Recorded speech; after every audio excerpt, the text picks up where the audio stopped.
What is up, my Shadowverse soldiers, and welcome back to another Shadowverse Evolved video. So in today's video, soldiers, we are going to be looking at the set 8 Runecraft reveals. I know if you've already been paying attention to the Shadowverse Evolved website, they already have the list and stuff revealed. I can put the link in the description below if you don't already know stuff like that, but we're gonna just go ahead and keep rolling through because I've already made these things with the Japanese translations and everything, so let's go ahead and get into it.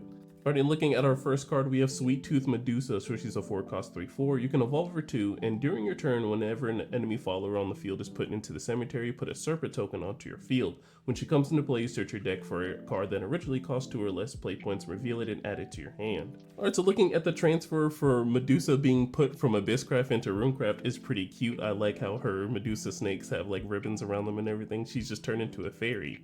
Alright, so this card is pretty interesting outside of the transfer from Abysscraft to Runecraft. So not only do you get to look for any 2-cost card from your deck and add it to your hand, now also when you do remove things, which you should be doing in Runecraft, whenever you remove enemy followers, they turn into serpent tokens on your field.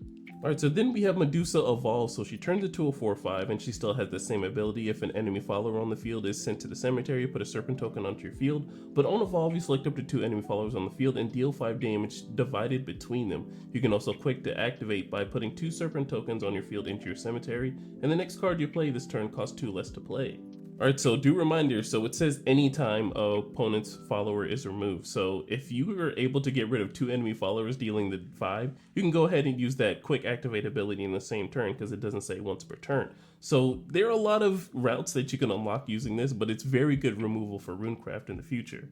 Alrighty, next up we have Prophetess of Creation, so she's a 10-cost 10/10. When playing this card, banish cards that originally cost 1, 2, 3, 4, 5, 6, 7, 8, 9, and 10 play points from your cemetery. This card costs 10 less to play. She has Ward Aura, and this card can't be destroyed by abilities. It can still be destroyed by combat and ability damage, and then you can also activate to discard this card and draw a card, then discard a card.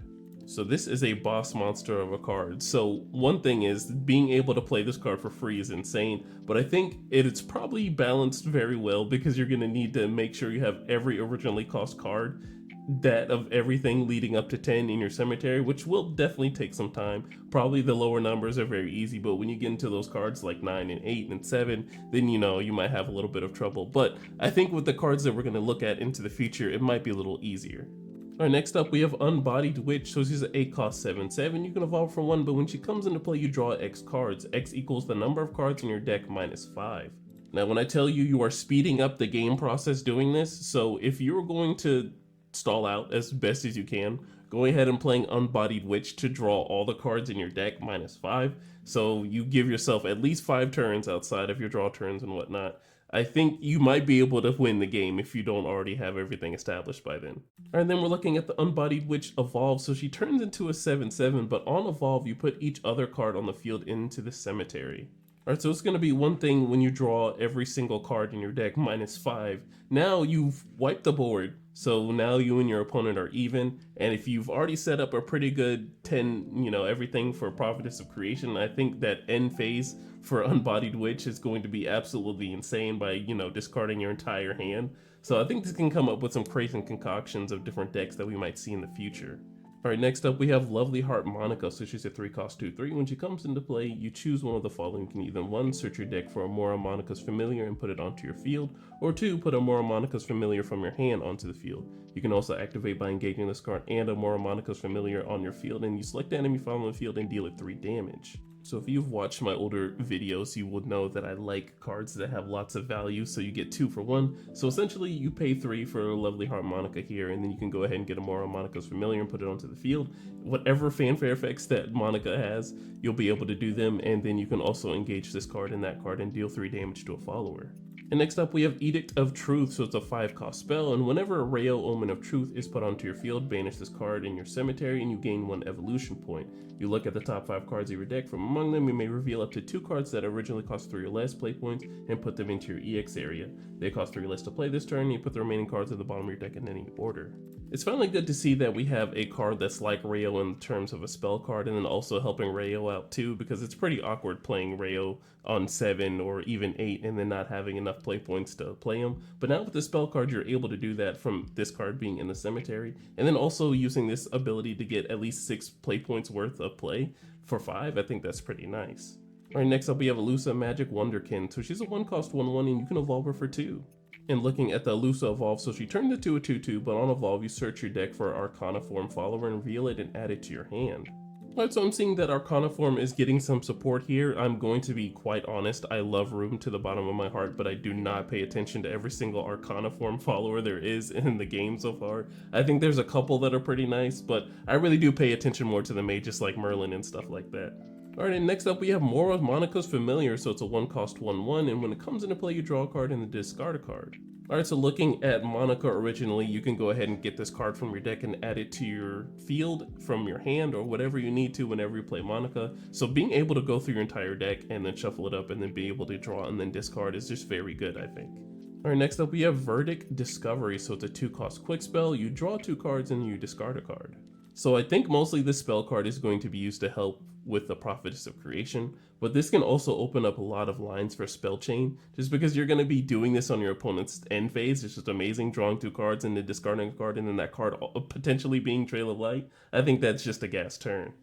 Alright, next up we have Moonshade Mage, so it's an 8-cost 6/6 and it has Ward, and when it comes into play you draw 3 cards and then discard 2 cards. You can also activate by engaging this card to discard a card, and you select the enemy following field and deal it 6 damage. Alright, so it looks like the Mage line of this set is going to be drawing cards and then discarding cards that, you don't either need or you're going to need for Prophetess of Creation. So just filtering through your deck is just very fast. Going through Unbodied Witch seems like a bit of overkill, but if you really want to go for a stable, kind of game state, I think Moonshade is definitely something you want to look into. Alright, and next up we have Zealot of Truth. So it's a 3-cost 2/4 and he has Storm, but when it comes into play, if there are at least 5 Mage cards in your cemetery, give this follower +1/+1. Now I'm gonna be honest, as I know a lot of Runecraft cards, there's only one spot in my heart for a 3-cost Mage that has Storm, and that's Runeblade Summoner, but I think Zealot of Truth can definitely get a little spot in my heart too, just if you're going to be playing the Mage line and then, doing all the stuff with the drawing cards and discarding. Having 3-cost Storm isn't that bad, especially if it's going to turn into a 3/5. And if you're able to get 5 cards in your cemetery by, turn 3, I don't think that'll happen, but perfect world, okay? Then you have a 3/5 that your opponent's really going to have to deal with. Alright, next up we have Rabbit Mage, so it's a 2-cost 2/1. You can evolve for 1, and when it comes into play, you summon a magic sediment token. Alright, so don't quote me on this, but I think this card is just very strong because you play it and then you can go ahead and get the magic sediment token, and then you can also evolve it, so I think it's a little bit better than Magic Potioneer. Alright, and looking at Rabbit Mage evolve, so he turns into a 3/2, but on evolve you look at the top 4 cards of your deck. From among them you may reveal a card with Earthright and add it to your hand. Place the remaining cards on the bottom of your deck in any order. To all my Earthright and Dirt players, we have a new Craig or a new Potioneer. Whatever you've been using as a 2-cost card to play a magic sediment token, then Rabbit Mage is definitely going to be the go-to now. And then when you evolve this card, just looking at the top 4 for an Earthright card, that's very good value. Alright, and next up we have Zealot of Destruction. So it's a 3-cost 3/4, and when it comes into play, if there are at least 3 Idolatry cards on your field, select the enemy following the field and destroy it. Deal 2 damage to its leader and give your leader +2 defense. What I like to see some Lashena support, so this is going to be something I'm personally going to be cooking up with this set, because Lashena seems pretty nice. And also just the one thing that Lashena kind of had a big problem with was also playing the destruction cards the same turn you played Lashena. Kind of wish that there was an evolve card that made it a little cheaper, but hey, that's besides the point. But now we have a card that just has some hard removal, and I think that's one of the things that the deck was kind of lacking.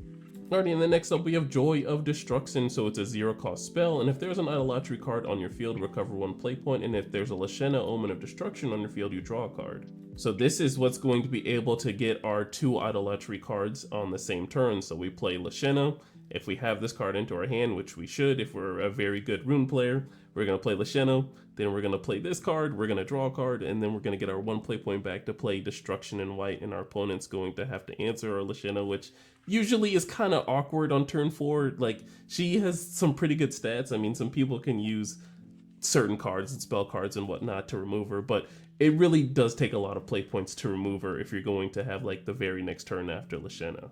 Alright, and then we have our Prophetess of Creation card as the UR. Look at her and her beauty. I hope if anybody's going to be rocking Runecraft that you pull this card, or if you're seeking out this card, then you're able to get all of them for a pretty decent price, or with no stress. But alright soldiers, that is the end of the video. Thank you so much for watching. It has been a pleasure doing all of these reveals for you, and we still got a couple more to do. And I'm very excited for these cards to come out this following Friday. I hope everyone's going to be able to get the cards that they need, because 100% I will be testing this weekend once I receive mine. But alright soldiers, be safe in whatever you do tonight, and be safe whatever you do for the rest of the year. Make sure to like, comment, and subscribe, and I will see you in the next one. Bye. Yeah. TRINN. Just to get you away. What I got to do, what I got to do. Just to get you away. What I got to do, what I got to do. Just to get you away. You pull me too close, now we hesitate. Every single move you make, it makes me feel